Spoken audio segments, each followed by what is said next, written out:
ఇవన్నీ ప్రిడిక్ట్ చేయాలి, ఇది నాకు క్లియర్గా లోపం కనిపిస్తుంది, మీరు చాలా ఈజీగా తీసుకున్నారు, మీరు ఎందుకు ఈ విధంగా చేశారనేటువంటి కూడా వ్యక్తం చేశారు ఆయన. సో రేపు సీఎం గారు వస్తారు కాబట్టి ప్రెస్ మీట్ కూడా ఉంటుంది.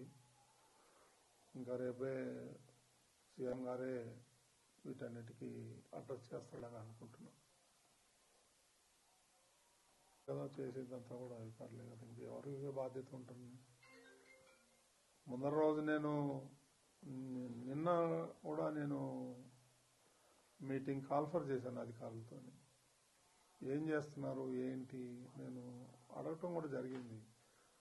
చాలా ఈజీగా తీసుకోవద్దండి మీరు, నాకు ఇన్ఫర్మేషన్ ఉంది గొడవలు జరుగుతాయేమో అని. అందుకని నేను ఈరోజు మార్నింగ్ కూడా ప్రెస్ మీట్లో అదే చెప్పాను.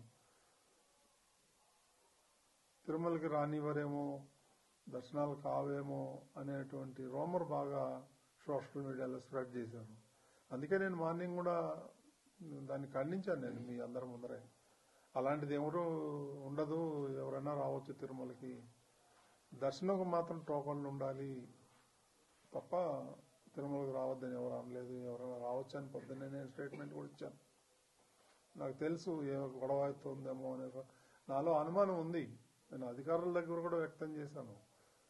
ఎస్పీ దగ్గర కూడా నేను టెంపుల్లో కనిపిస్తే చెప్పాను, మీరు ఆషామాషిగా తీసుకోవద్దండి, దీన్ని జాగ్రత్తగా చేయండి. అప్పుడు అన్నారు వాళ్ళు 5,000 మంది పోలీసులను పెడుతున్నామండి, మేము చూసుకుంటామండి, అది ఇది అని అన్నారు నాతో. ఇది దురదృష్టకరం.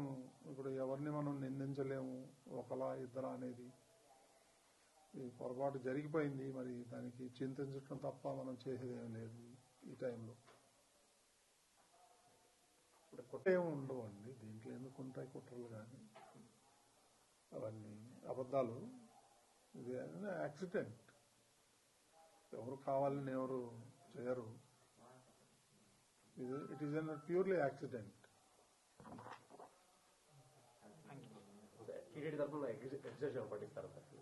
రేపు ముఖ్యమంత్రి గారు ప్రకటిస్తారు. కొంతమంది ఉన్నారు, ఇంకో 20-25 మంది క్యాజువాలిటీ అడ్మిట్ అయ్యారు. రియా హాస్పిటల్లో కొంతమంది, సిమ్స్ లో కొంతమంది ఉన్నారు. చూడాలి, నేను కూడా వెళ్తాను, వెళ్ళి చూసేసి వస్తాను. అక్కడ బాగా టెన్షన్గా ఉంది, అందరూ ఉన్నారు, యంత్రాంగం, జిల్లా యంత్రాంగం అంతా అక్కడే ఉంది.